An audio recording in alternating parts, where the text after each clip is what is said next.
देखिए, इस वीडियो में हम जो 8th क्लास का जो सबसे पहला चैप्टर है दैट इज़ रेशनल नंबर, उसके बारे में हम डिस्कस करेंगे। इसमें मैं कुछ क्वेश्चंस आपको नहीं कराऊंगा, मैं सिर्फ आपको इसके बेसिक्स कंसेप्ट के बारे में बताऊंगा। अगर एक बार आप बेसिक कंसेप्ट क्लियर कर लेते हैं तो फिर आप रेशनल नंबर का कोई भी क्वेश्चन कर पाएंगे। तो सबसे पहले हम बात करते हैं कि रेशनल नंबर होता क्या है। तो जितने भी नंबर हैं जो P/Q के फॉर्म में रहते हैं, जो P/Q के फॉर्म में रहते हैं, जैसे 1/2, 3/5, 4/6, इस तरीके से जितने भी नंबर है जो आपके इस तरीके से अपॉन वाली वैल्यूज़ में रहते हैं, उन्हें हम बोलते हैं रेशनल नंबर्स। यहाँ पर जो ये P रहता है इसको हम बोलते हैं न्यूमरेटर, इसे हम बोलते हैं न्यूमरेटर, और जो Q रहता है उसे हम बोलते हैं डिनोमिनेटर। यहाँ पर ध्यान रखें कि Q की वैल्यू कभी भी 0 के बराबर नहीं रहेगी। यहाँ मतलब कभी भी डिनोमिनेटर, किसी भी रेशनल नंबर का डिनोमिनेटर कभी भी 0 के बराबर नहीं रहता है। तो एक सिंपल सी डेफिनेशन है, इसको अपन हम न्यूमरेटर बोलते हैं और डिनोमिनेटर बोलते हैं। देखिए, बचपन से जैसे हमने क्या करा था, मैथ्स जब हमने पढ़ना स्टार्ट करा था, आपने जब मैथ्स पढ़ना स्टार्ट करते हैं सबसे पहले हम काउंटिंग सीखते हैं। काउंटिंग के बाद हम सीखते हैं addition, subtraction, multiplication and division.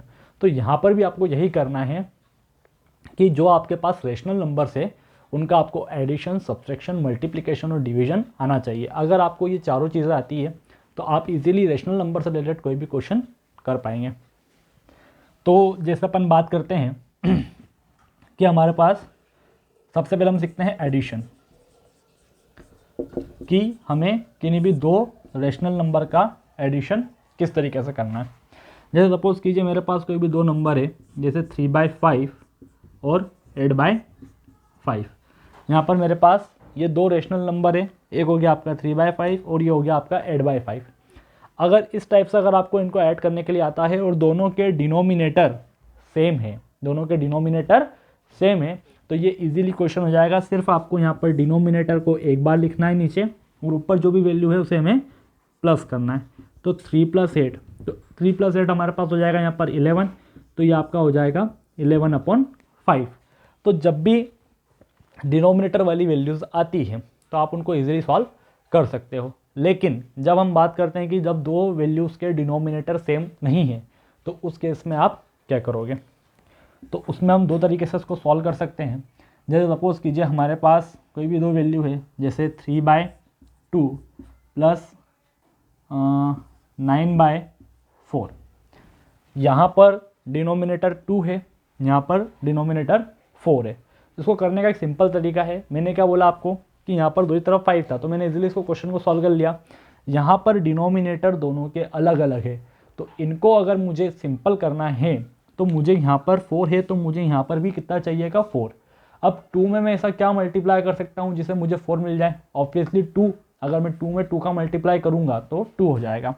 तो इस टाइप के क्वेश्चन में क्या करूँगा, मैं यहाँ पर 2 का मल्टीप्लाई करूँगा, यहाँ पर भी 2 का मल्टीप्लाई कर दूंगा। तो ये हो जाएगा आपका 3 × 2 = 6 और 2 × 2 = 4 प्लस 9/4।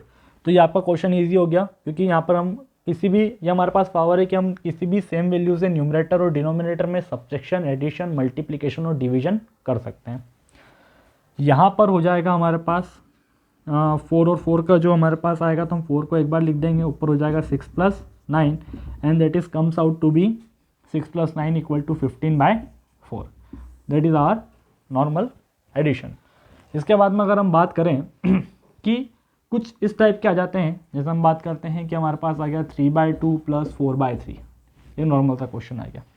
तो यहाँ पर हमें 2 और 3 का एलसीएम लेना पड़ेगा। तो जब हम 2 और 3 का एलसीएम लेंगे, 2 और 3, तो 2 × 1 = 2, 3, 3 × 1 = 3, 1, तो ये हो जाएगा हमारे पास 2 × 3 = 6। तो यहाँ पर हम लिखेंगे 6। अब मैं क्या करूँगा, यहाँ पर 6 को डिवाइड करूँगा 2 से। जब मैं 6 को 2 से डिवाइड करूँगा तो 2 के टेबल में 6 3 टाइम्स में आता है, तो 6 / 2 will becomes 3 and 3 × 3 becomes 9। Plus जब मैं 6 को डिवाइड करूँगा 3 से तो मेरे पास मिल जाएगा 2, और 2 × 4 हो जाएगा यहाँ पर 8। Then 9 + 8 it becomes 17/6। That is normal calculation. इस तरीके से हम अगर डिनोमिनेटर सेम है तो ये से कर सकते हैं, अगर डिनोमिनेटर अलग अलग है बट वो किसी एक ही टेबल में आते हैं तो उसको हम इस तरीके से कर सकते हैं, और जब डिनोमिनेटर अलग अलग है बट वो किसी एक टेबल में नहीं आते हैं तो फिर हमें उसको उसका एलसीएम लेके सॉल्व करना पड़ेगा।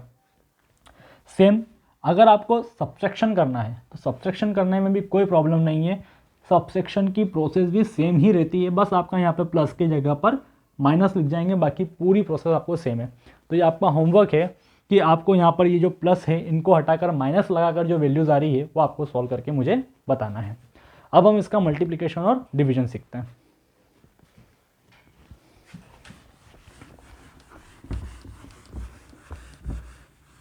देखिए, जो रैशनल नंबर है उनके मल्टीप्लिकेशन में कुछ भी खास बात नहीं है, उसमें डायरेक्टली बस आपको ऊपर का मल्टीप्लाई ऊपर और नीचे का मल्टीप्लाई नीचे करना रहता है।